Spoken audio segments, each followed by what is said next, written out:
Okay, so like this week, I have been wearing my hair a lot with clips when I'm out, the claw clips. And I do like to wear my hair down, and I haven't been combing and brushing my hair out as much as I should, I feel. However, this is, I washed my hair on Monday and added a tiny bit of oil this week. This is like day 6 since I washed my hair. And I have to say that I do think wearing your hair up a bit more during the week seems to keep it like a little bit cleaner looking, even though I do, when I take a shower, I kind of like wash my scalp on the sides a little bit and get my hair wet throughout the week. So even though I'm not doing like a full hair washing, I do like put water in my hair. But I just really like the way my hair is looking for day 6 hair. It looks really, really nice. But then keep in mind that when I shower during the week, I get a little bit of water around my scalp area. Like, it's not that I don't, I do get my hair wet throughout the week. I just don't do like a full washing of my hair. And the other day I went from Tuesday to early Monday morning without doing full washing. So I sometimes in the past have gone 7 days without washing my hair, but lately it's 4 to 6 days. Seems like a good measurement.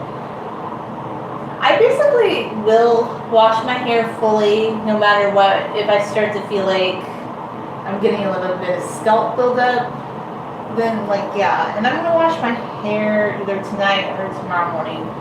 But when I do wash, take a shower throughout the week, each day, on some days I do kind of just get my scalp a little wet and like wash around the sides.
Thinking of this kind of cool idea just for a hair brushing like talk video. Like, I mean, I think universally everybody brushes their hair the same, combs their hair the same, but I was wondering, like, in some countries, cultures, are there certain brushing techniques that long hair people utilize that stand out? That might sound funny, but just like traditionally, like, I think it would be really interesting to research that, to see like ancient hair care practices for people that have long hair.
I have this 80s songs stuck in my mind right now.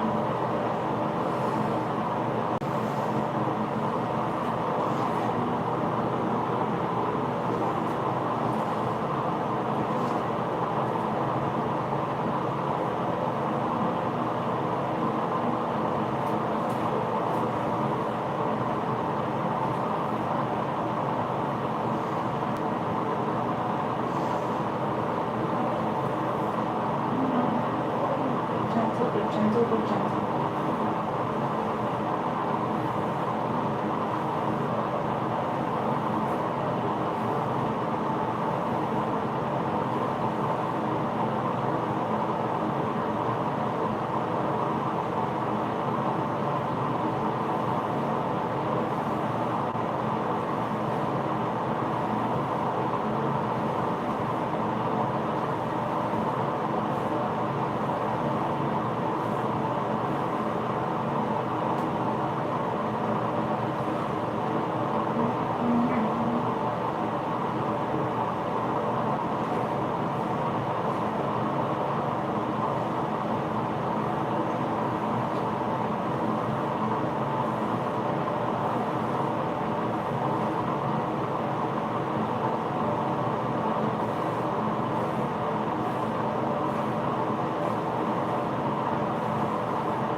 Closer to the mirror because the back is not separating cleanly. Like with the subdivision and brushing of my hair, I want the back to be snarl free. So let's start out with our tiny section. And when I'm brushing out my hair, since this is about day 6 hair.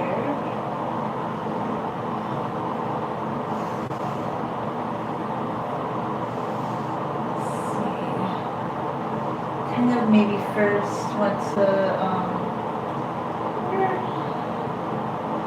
spare some white oil on the end or not.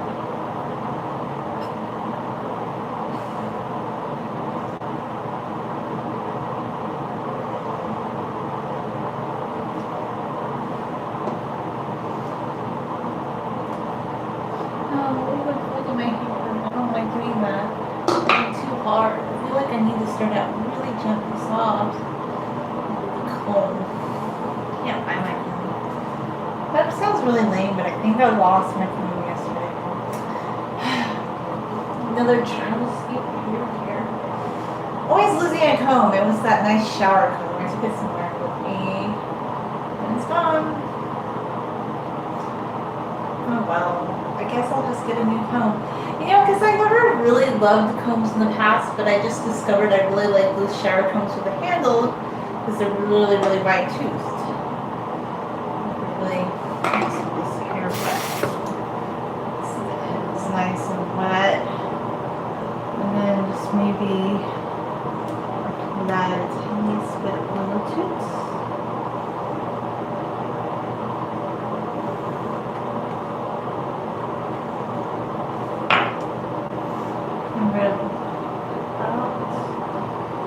This is like a thing that I do sometimes throughout the week if I don't do, even like my hair is a little wet in the shower, and then afterwards as I'm kind of like combing, brushing it out, sometimes I'll just get parts of my hair wet like this and comb it out.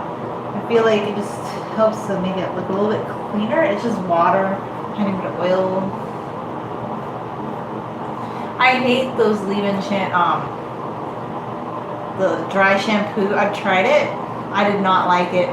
It had that aerosol smell to it, and the ingredients, I guess some people would be like, oh, these so, but I really don't think are great long term to be putting in your hair. I think I just want to do what I've done all my life, and I feel like this is part of the reason that my hair looks good over the years, is I've never been a heavy user of like hairspray, mousse, like aerosol products.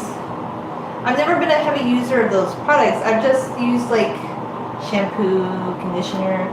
I got my hair dyed a few times with chemical dyes, but that was over a decade ago. Like the last time I ever used a chemical dye on my hair was 2009. I've used henna. Like if you want to do any kind of color to enhance your hair, like my opinion is just stick with like things that are natural, like henna or indigo. And I know a lot of people, they don't want to be limited to those color palettes, but for me, I just feel like that is the thing that just works for me.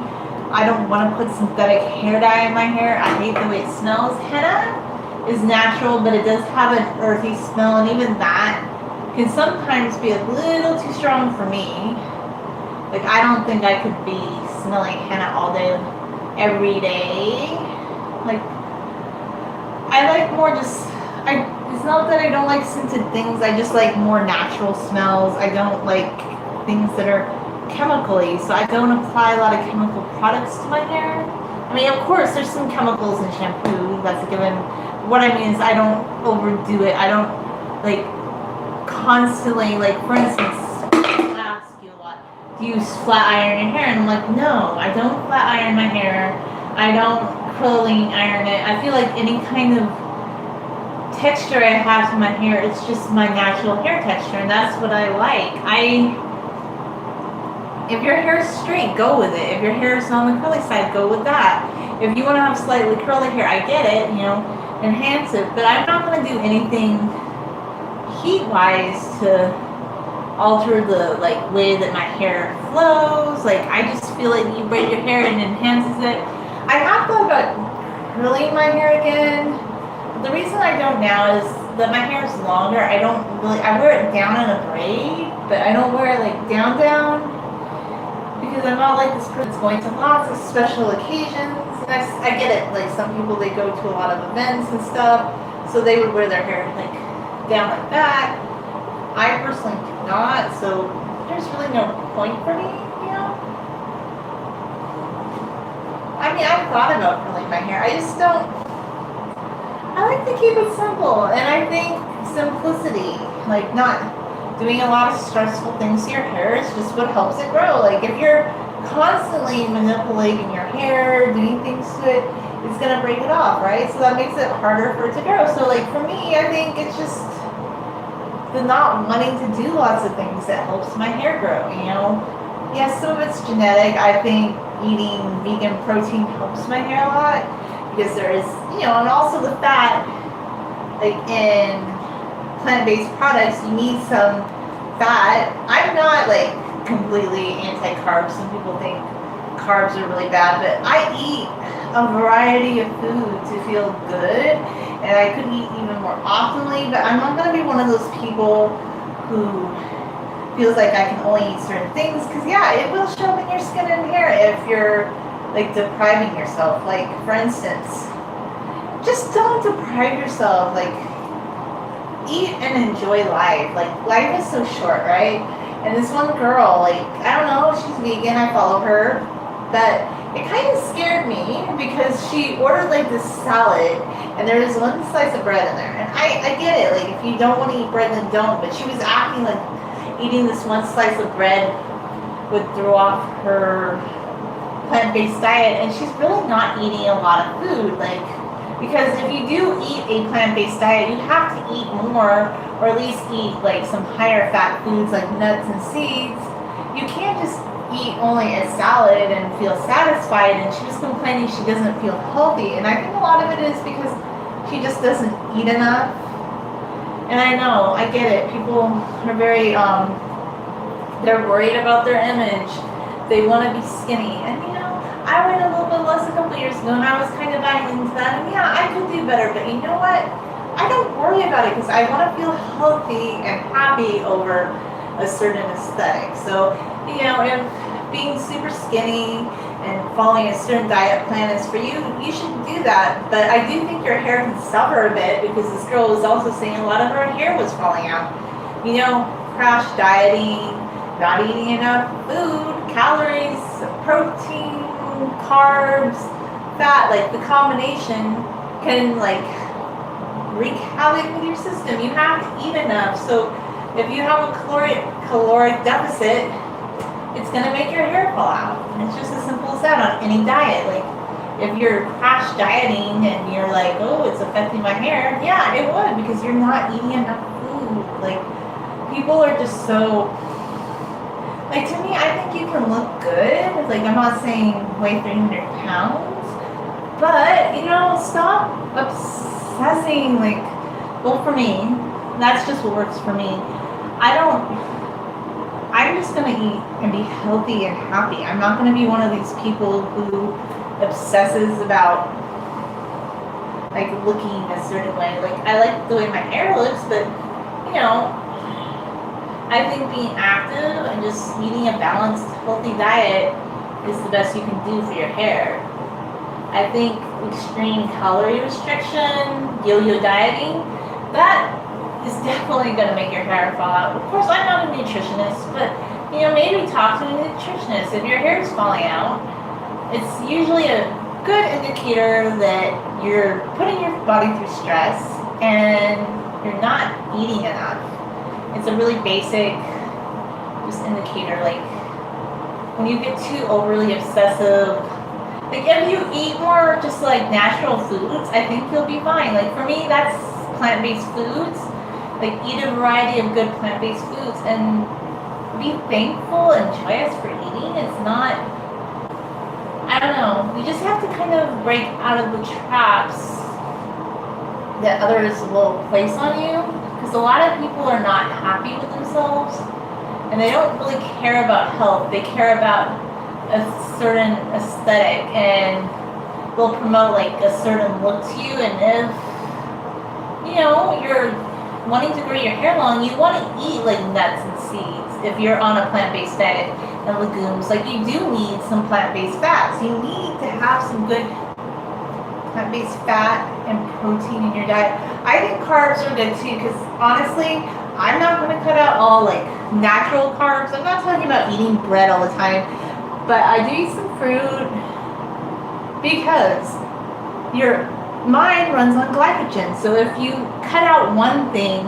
another thing's going to suffer with your thinking, or you may lose hair because you're not consuming enough nutrients. It's just eat a healthy, balanced diet. Eat, like every culture, every society has certain natural plant-based foods. I mean, that's what I'm going for. If you eat meat, eat that. But just go more for natural foods. Eat like salads, eat vegetables, eat greens, eat fruits, eat proteins. Like try to avoid eating too much processed food. Don't go on weird yo-yo diets that are promoted. Like some, well, for instance, here's one. The cayenne pepper diet. That is not a good idea, buddy. I know people are like, they're so obsessed with their physique, right? So they'll drink like these lemonades with cayenne pepper and they're not consuming any calories. There's no nutrients to that. So food is your medicine, the way I see it. Like eating balanced and healthy is good for you. So yeah, you should eat food. Like don't skimp on food just because you're buying into a certain aesthetic. Like be healthy, be happy, you know? It's good for your hair too, because if you're on some weird crash diet, it's gonna wreak havoc with your body, and yeah, it can make your hair fall out. So it's not that being vegan makes your hair fall out, because look, I'm a vegan and my hair hasn't been falling out. It's because you're not eating enough nutrients. Talk to a nutritionist, whatever diet, or like read books, nutrition books. I recommend the site nutritionfacts.org if you are like following a plant-based diet. He has a lot of really good information about foods you can eat, and I do find that a plant-based diet really helps my hair. Like for me, it just really works well. I have had no issues, but a lot of the people that are on plant-based diets that complain, I mean, if eating meat helps them, good. They should start eating meat again. But usually it's not the meat, it's the caloric density of the food they're consuming. Like they might be eating some nuts, but they're so overly consumed with like not eating fat, not eating a certain amount of fat, or like they're very consumed with the number of calories they're eating, and they're not eating enough because they're probably working out and burning off. You know, just think about it. It's common sense, you know? Don't, like, do crash dieting.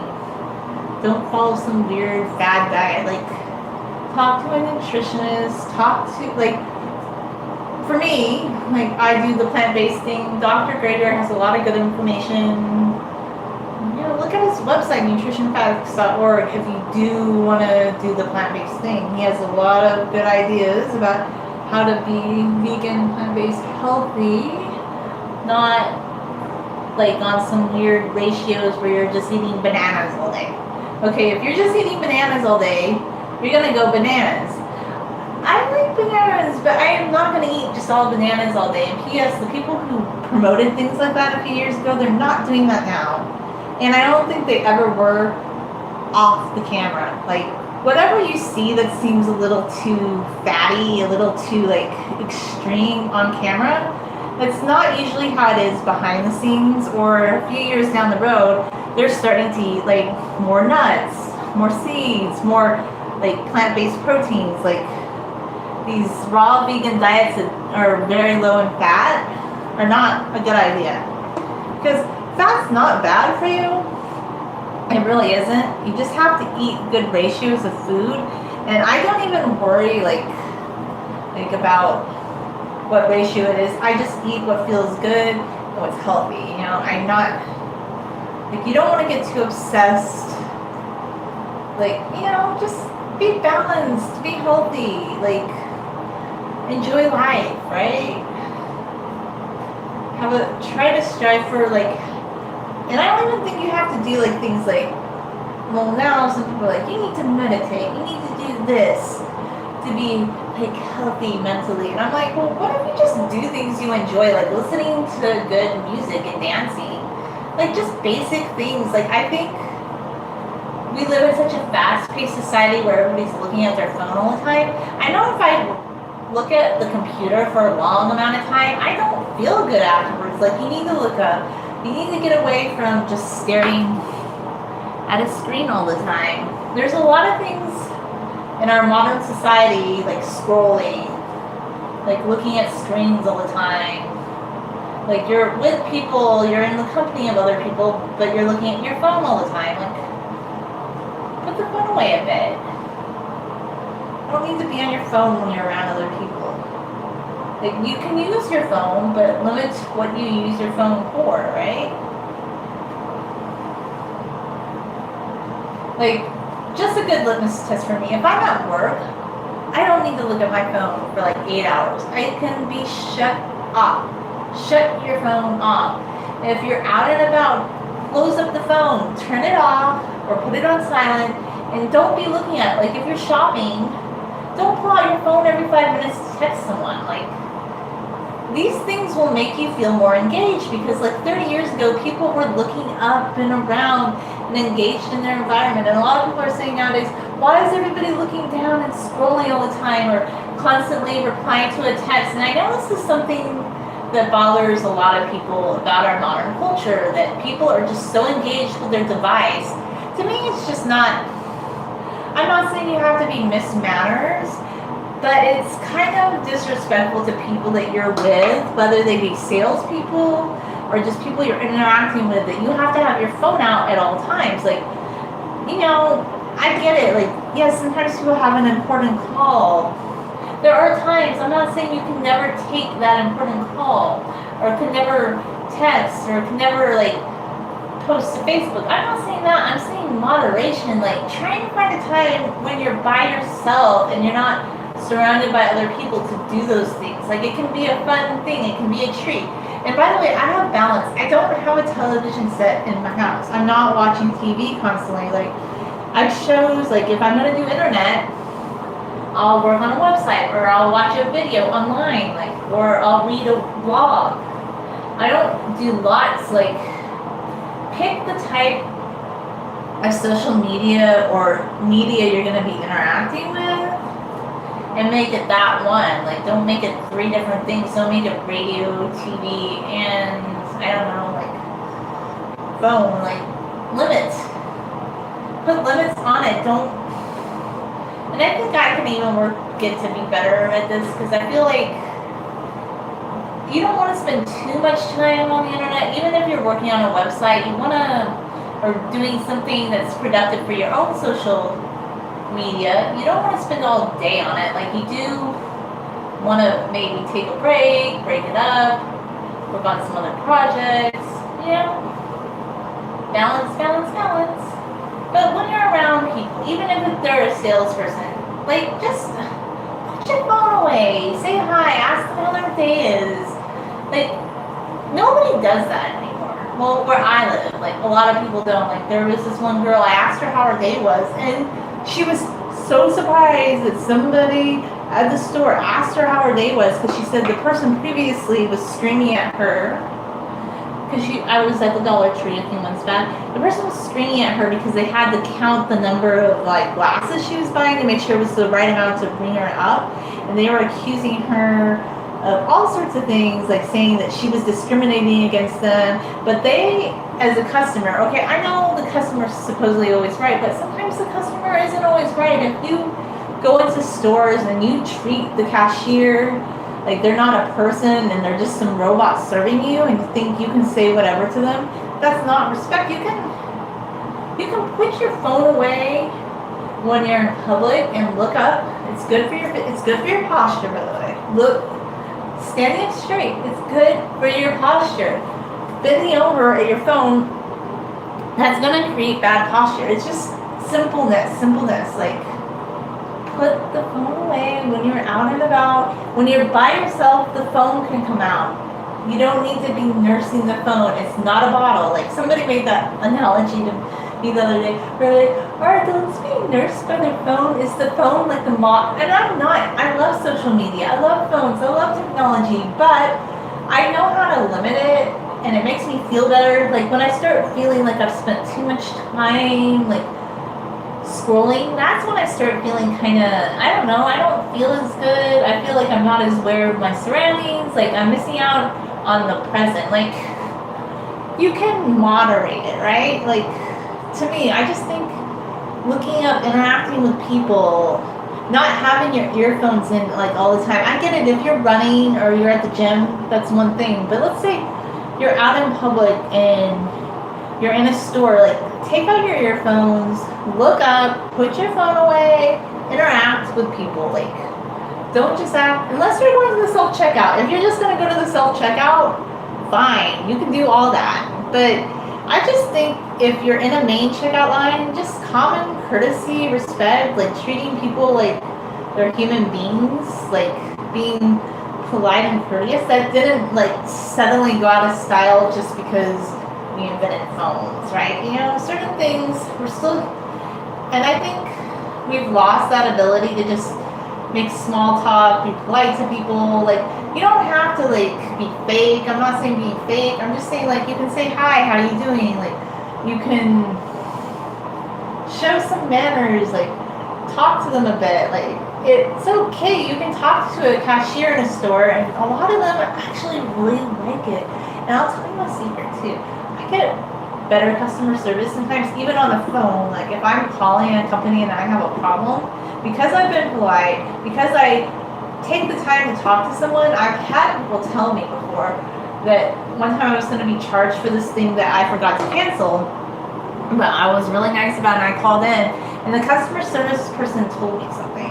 He said that he was going to cancel it for me and waive the charge because I was polite and nice, and I talked to him courteously, and most people would call in screaming. And yeah, so sometimes courtesy, I'm not saying you have to be fake, but we need more courtesy. Like, people are so, like, it just seems like now people think someone, that they have to assert their rights all the time in every situation and show like that they are right about everything. But sometimes the customer isn't always right. Like, sometimes maybe you didn't read a certain return policy. Maybe you were the one who wasn't paying attention, and it's okay to be humble and say, you know what? I didn't realize I should have returned something by this date, and I'm not going to get my refund. Or maybe I bought the right thing. Like, you can be humble. It's okay. Like, it's not like you're being humble and like, oh, taking abuse. It's just like, you don't have to always act like everybody that works in a store is your personal robot, you know, that you can just ignore. I'm just thinking certain manners didn't go out of style. Just because maybe smaller towns are better at this. I don't know. Like, I feel like maybe in a bigger city, we've just gotten to the point that we have our phones and we think it's okay to have it out. Like, and another thing too, my concern about that phone, like being everywhere and you're taking it out. So you have this phone in public, you've had it here, you've had it there, then you take it out at night. And I've heard about this. Like, I clean on my phone, by the way. Like, I clean it down with a little bit of vinegar or alcohol to kind of sanitize it. This phone is like going everywhere, and you're like carrying germs back and forth. Like, just, you know, maybe hygiene-wise, it's not good to always be having your phone out all the time, you know, to like be mindful of where you're putting it. Yeah, just things like that. Like, I don't think you need to put your phone on the dinner table.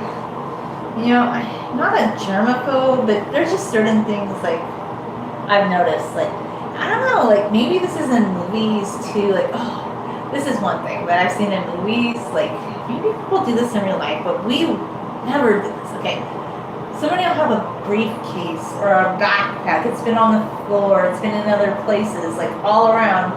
They come home at night and they stick it on their kitchen counter, and I'm like, oh, buddy, are you kidding me? You just took that backpack that's been out and about all day and you stuck it on your kitchen counter. Could that maybe make pathogens, like, you know, just common sense things? Because believe me, I've been told by somebody who's a true clean freak, I need to wash my hands longer. Like, so, which I probably do sometimes. So it's not even that. I'm just like saying just basic things. And then here's another one, shoes. I don't wear shoes in my house. Like, I don't like the idea of you're outside, you're walking around, and then you get in your house and you're dragging that stuff all through the house. Like, there's just some basic things you can do that'll keep your carpet or your floor cleaner and not, you know, spread things around. Like, these are just some basic things that help to keep things a little bit cleaner too. Same with the cell phone though. Like, you know, people that are germaphobes, that thing goes out and then you're taking it out and putting it on the dinner table. That's appetizing. I don't think so, but I'm just being funny. But yeah, like maybe wipe it off before you take it out. Maybe the cell phone doesn't need to make a trip to the dinner table. I'm not trying to tell anybody what to do, but I just don't think that you need to have your. I mean, I get it. If you're watching a video or something when you're eating, but just maybe clean it off first. Don't. If it's been out and about all day with you, don't just take it out. Maybe. Well, I don't think I'm gonna do it on this channel, but like some people are surprised when they get sick, but there are certain like things about washing your hands, cleaning your environment that will cut down on some of that. I mean, you can't avoid everything, and you need to be exposed to some germs, you know, for an immunity. But other times, like, there's just some common sense things that when I was younger, I knew, like, one time I probably shouldn't have picked that up. I probably should have washed my hands or used a piece of paper or something to pick something up. And then I got sick, you know, just some common sense ideas on keeping stuff clean.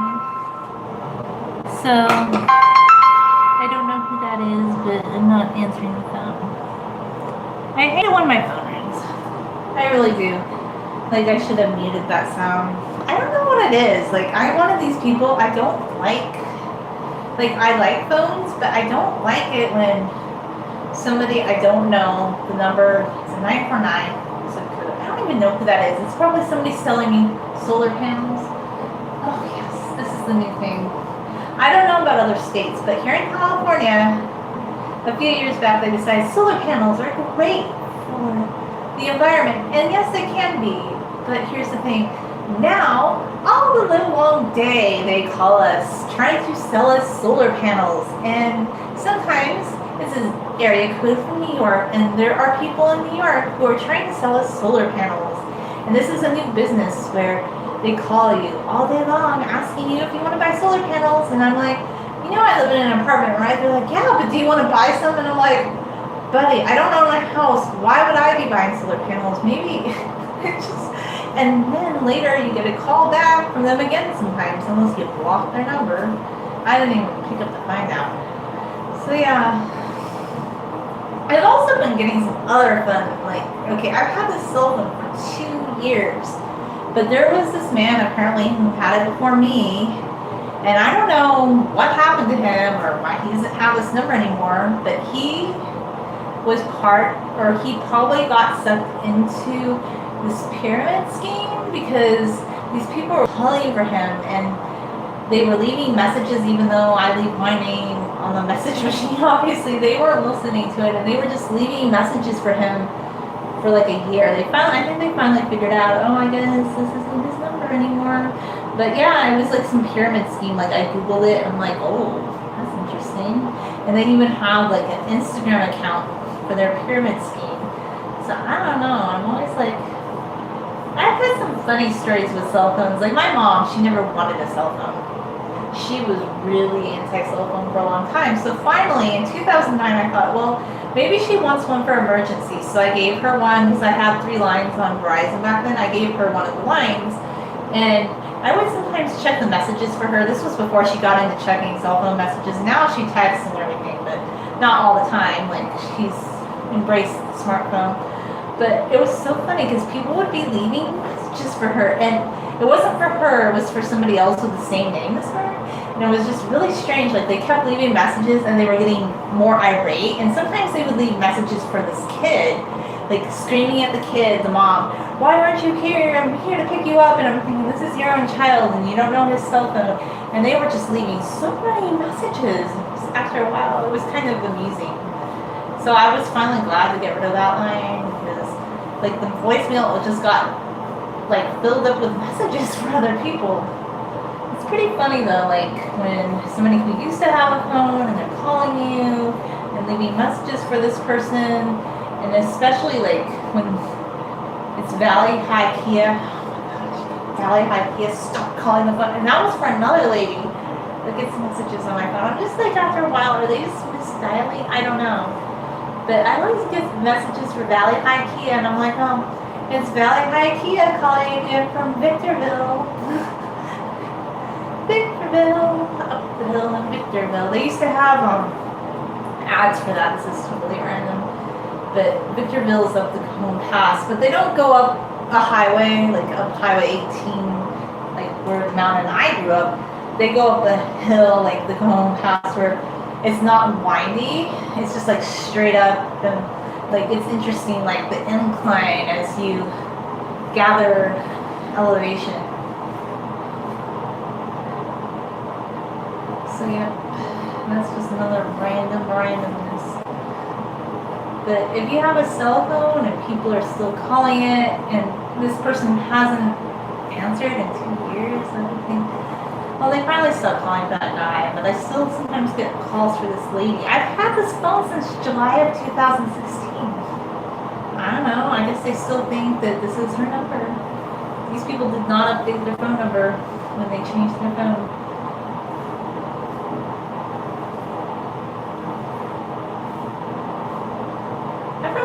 Fun brushing my hair is because I do like combing, but I do almost think like I was trying to have a competition or a contest or just a feel out, or is a wide tooth comb better than a hairbrush? I guess I really moved too far over. And for the longest time, I still think like sometimes the wide tooth comb is better than the hairbrush, but I do think the detangling brush is pretty good in general. But maybe after a few days of having combed and brushed your hair, the detangling brush is really good because like you don't have, even though I felt like I hadn't spent as much time brushing my hair this week, maybe it kind of evened out because I was wearing it up, and even though when I wear the hair in a braid, it just seems like when it's up, it is getting a little less tingly because the braid hair can poke out. It's like you have the braid shred, and when it's up, it's not doing that. So there's less opportunity. And I'm going to start riding my bike more. The busier I get lately, I haven't been traveling on my bike. I kind of miss it.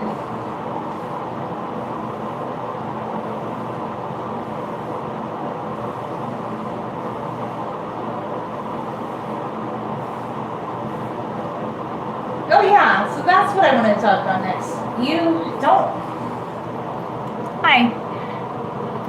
don't need to like go to the gym to get exercise. You can ride a bike or walk. I get so tired of that. Like, oh, you need a gym membership. I guess if you travel a lot and you're never in one place, maybe you do need a gym membership. I've watched some of those YouTube videos about people living in their cars and they go to gyms like to shower and stuff.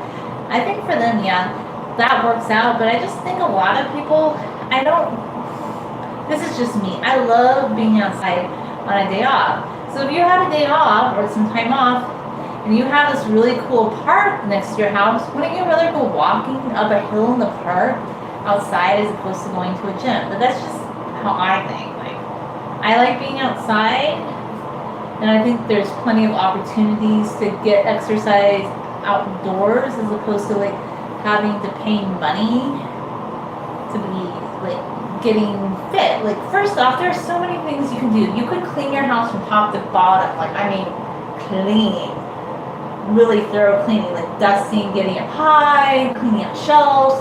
That is a workout.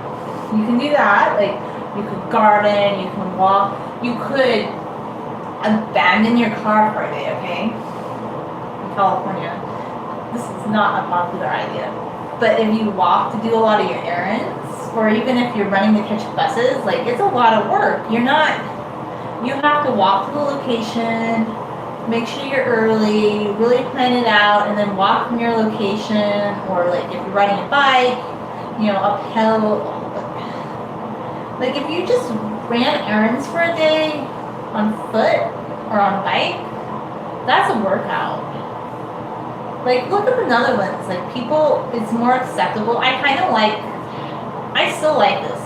How easy it is to get around, how accessible it is to get around on bike in the Netherlands and in Germany. Like, I like that when, I guess I'm libertarian on some things, but one thing I still kind of like is when there is infrastructure that promotes walking and hiking or biking. Like, if there was a way for private companies to get together and just do that, I don't know, I just feel like there could be a mixture. Like, I don't think it has to be like all like government, but if business is too, like the Metrolink to me, that's a good marriage between like, yeah, the Metrolink has some subsidies by the government, but it's also like majorly funded just by tickets because the Metrolink isn't cheap. But it's accessible to LA. But then you hit the valley of San Bernardino County and no, Metrolink doesn't come all the way here, even though they've been saying for 20 years that he was gonna come. And now in 2020, the train's apparently coming, and I'm like, yeah, don't hold your breath. When I hear the train whistle and I see it going back and forth, maybe. But they've been saying for years that the train would come. I just think, well, what if private businesses could somehow get together and offer more trains? I don't think it has to like an Uber style for trains. Like right now, Uber is really popular with young people because guess what?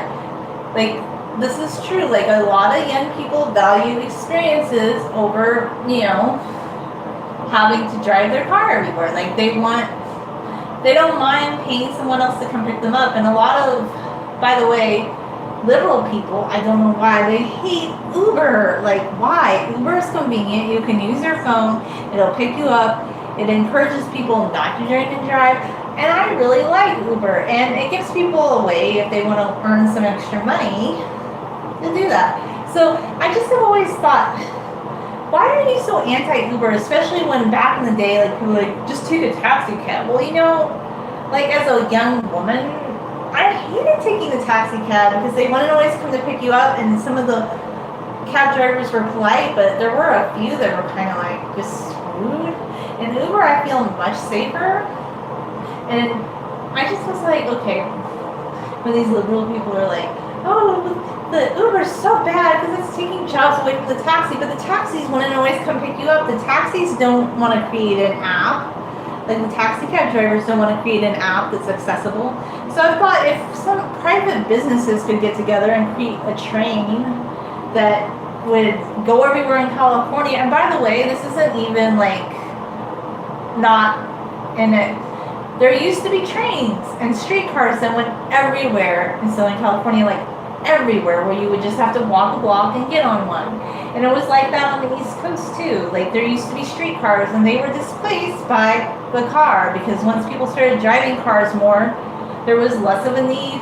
But just think about this. I would love if we could have a train that went everywhere. It'd be so good because it would cut down on freeway congestion. You could just get on the train at any point and you could take it to Las Vegas. You could take it to LA and it would cut down on road raging. Road raging is getting to be a big problem with our population spurt. Like the more that your population grows, you need to have some sort, I'm not saying everybody's going to follow traffic laws, but you need to have some sort of an infrastructure plan like for these things. You need to think about it. Telling somebody that they get a ticket because these roads were built 100 years ago and they can't see a sign isn't really a good plan. Like I feel maybe if we did have more trains, that could help us. Look, I don't know. I can't talk about other countries, but it would be a good thing in Southern California to have a better train system. It could be a mixture of private and public funding for it. It doesn't have to all be a government subsidized train. If they could actually have a train that showed up and they could, I think it's a great idea. A lot of people are excited for the train. I am excited for the train to come. I like trains. I'm going to tell you, like, I love the train. So as soon as the train comes, I will be a big supporter of the train and I will take it. I'm excited for that if we could actually have a good train system here.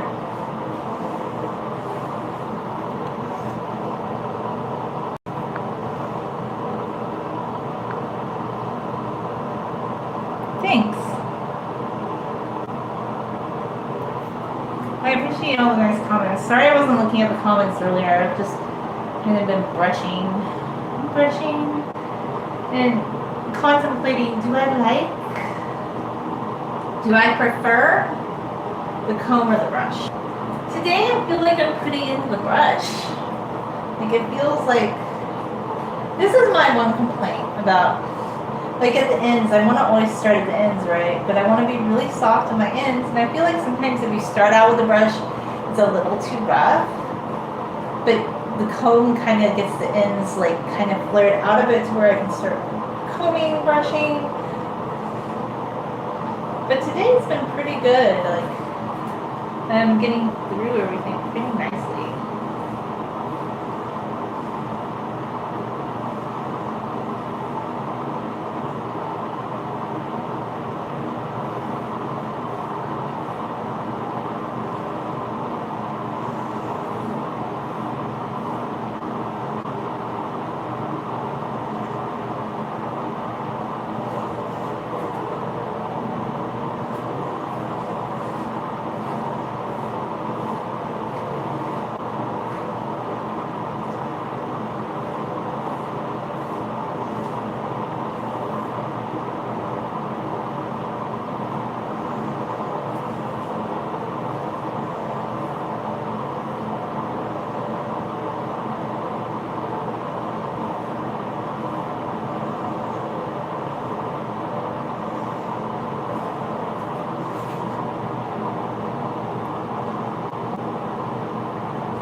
Oh, okay. Hi, everybody.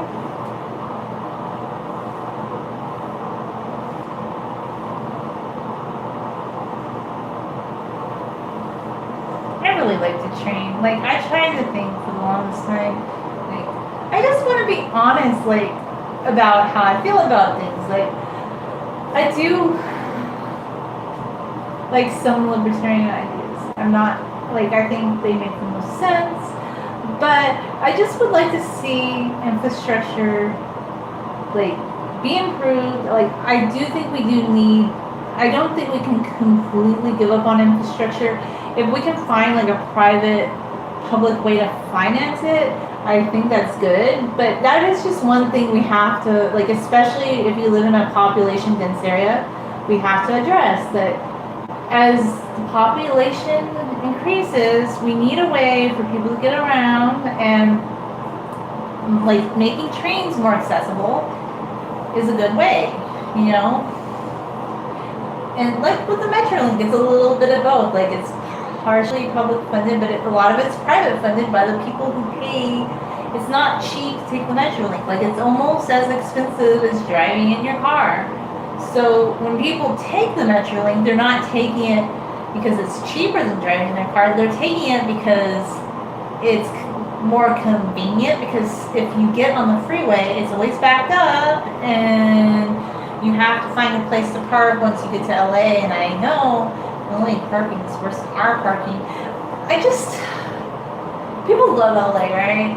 They're just so pro LA. Like, LA's so great. Like when people think of California, they think of Hollywood, California, LA. But there are certain things about LA that I don't like. Like their driving style, it's super aggressive. Their parking, like finding parking in LA, like you can't even just park. They don't have like free areas where you can park. And it used to be, they didn't used to monitor parking here as much. Like even if the curb said you can only park for 3 hours, now they have like parking enforcement where people are getting tickets for parking in our little city, and I don't like that. Like I don't want to go the way of LA where like they start fining people because they couldn't find a place to park, and just silly nonsense like that, you know? Just certain things like about LA population density and driving culture don't make smaller cities better.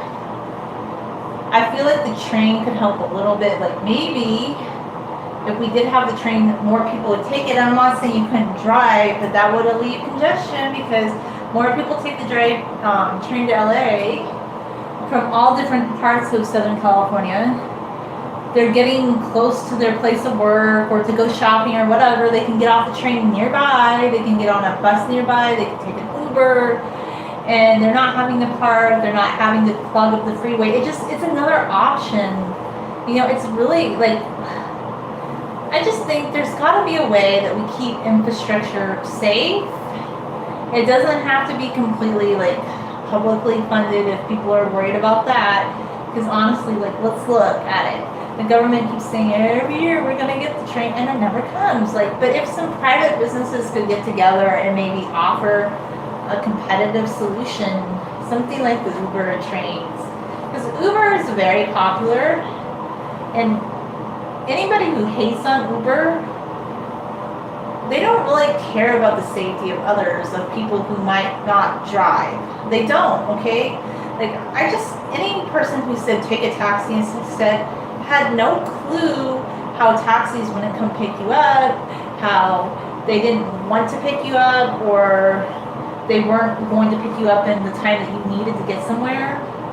Like, someone who would say take a taxi, they're not a pedestrian. They're not somebody who rides the bus or takes the train and might want to rely on, like, an alternative form of transportation once in a while. And Uber it's a pretty cool thing. Like, a lot of business people from overseas use Uber because they don't feel comfortable driving on American roads, and they would rather pay someone to do it. Like, Uber has a lot of benefits. So the reason Uber is popular is because despite all the horror stories about Uber, I feel safer taking an Uber than I did taking a taxi. Because I had some weird experiences, just nothing bad ever happened, but just like once a couple times I took a taxi, and I didn't feel comfortable in that situation. Like, I feel like with Uber, there's so many Uber drivers and you can report things. I've had a better feelings. I feel safer Uber. Like, I like the convenience. I'm not waiting somewhere, that I don't know. Like, it'll come pick me up right away. So I just think improving infrastructure, it's a great idea. It doesn't have to all be publicly funded if that's what people are worried about. We just need to have options. Like, if you're living in a more populated, dense area, there should be more options to transportation than just saying everybody should drive their car. Yeah, that doesn't work out. Do you see the amount of road rage, or just, okay, you can pass all the laws you want about driving, for instance. Okay. Let's see.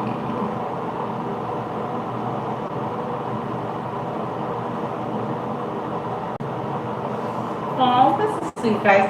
So anyway, like, you can pass all the laws you want about people driving better, being more courteous on the road, but they're not always following it. Especially if you're just walking. Like, let's say you just want to go for a walk and you want to cross the street and you have a walking light. I don't want to die today.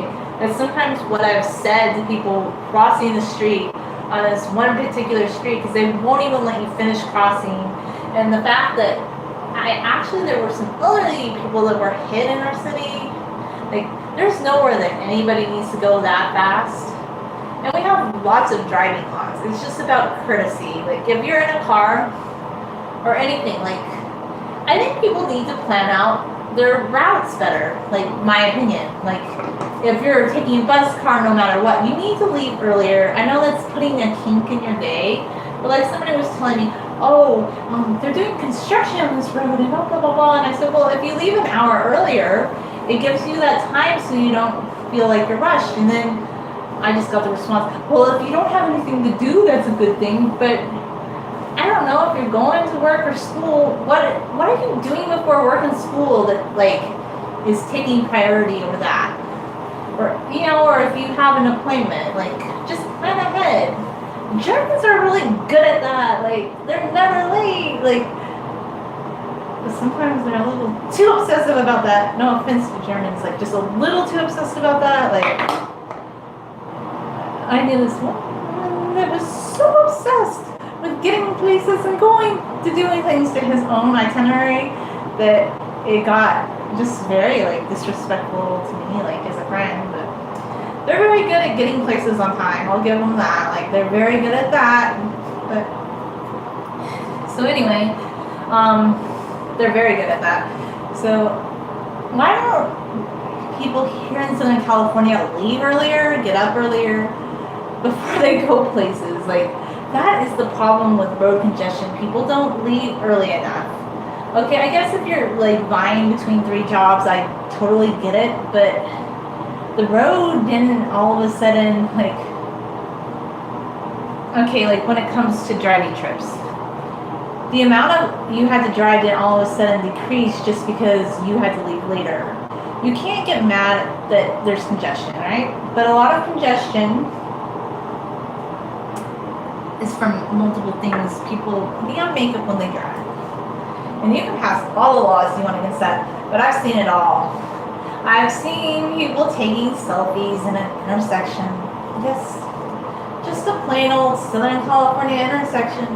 They were stopped at a red light and they thought it would be a great time to bust out their phone and take a picture of each other in the car. And I was wondering, I don't know, was there something really exciting about that particular road? Were they from another state or something and they had California plates? I don't know, that was just kind of random. And I was like, yeah, I don't have anything against selfies, but maybe if you're driving, they're not a good idea. Just a thought. I don't know. Or putting on mascara as you're getting on the freeway. Really? You were that much in a rush that you had to apply mascara as you were merging into traffic? Yeah, I don't know. That might not be a good idea for multiple reasons. It's just a guess. Just a little bit of a guess. Or, my favorite one, when somebody told me they would study as they were driving. That whenever they hit a red light, the textbook came out. And they had to start reading a page of the textbook at a red light.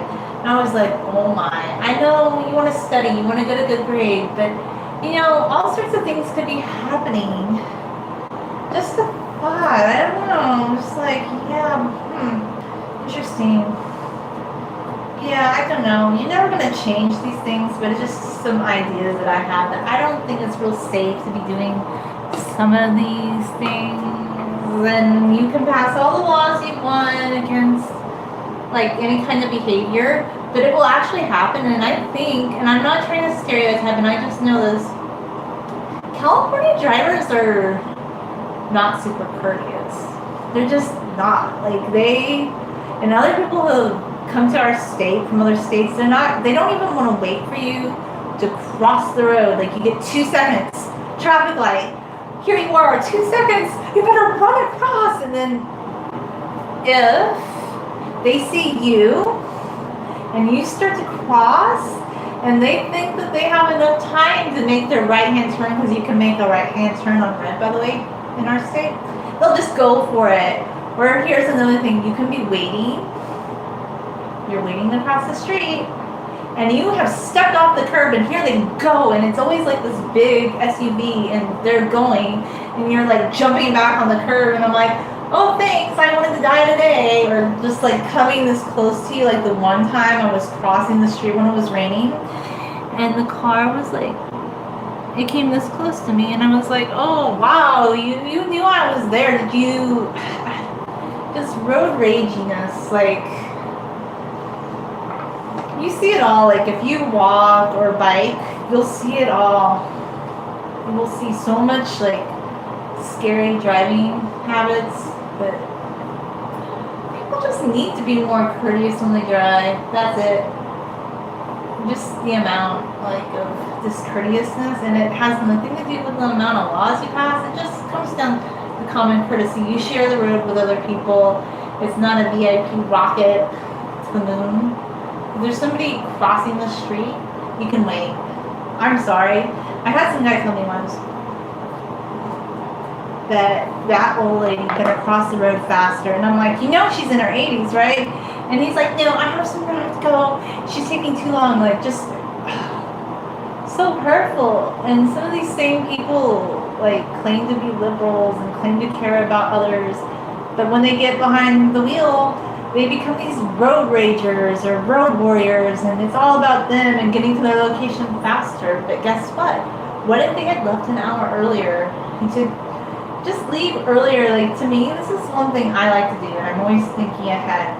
Like, trying to leave earlier all the time. And getting to work early, or getting to school early, or getting anywhere early is a good thing. And you feel so much more relaxed. Like, there's nothing wrong with being an hour to 30 minutes early. I love it. Like, it gives you a lot of leeway. It gives you a plan. Because just think about it. Most people don't plan ahead like that. They're not gonna plan to go somewhere early, leave early on their own time. Like, for some reason, to some people, this sounds just so like they're put out that they might have to leave a little bit earlier. But just do it, and you will feel so much better because you will have that extra time to get to wherever you're going. To, like, if there's construction on the road, like, because here, unless you're studying Google, I guess maybe nowadays you should pull up Google and see if there's construction, because you never know what's going to be on the road, and they're probably not going to finish a construction project anytime soon. Those always go longer than they say. Sorry, I just do. Anyway, that was just a little bit of thoughts about people driving and road rage and some like cotton from an outfit ended up in my hair. That's the one thing about long hair that I've noticed. Like, the longer your hair gets, the more opportunities for things to end up in it that aren't supposed to be there. So as I detangle my hair, I'm always just softly, like, delicately going through the ends to detangle it.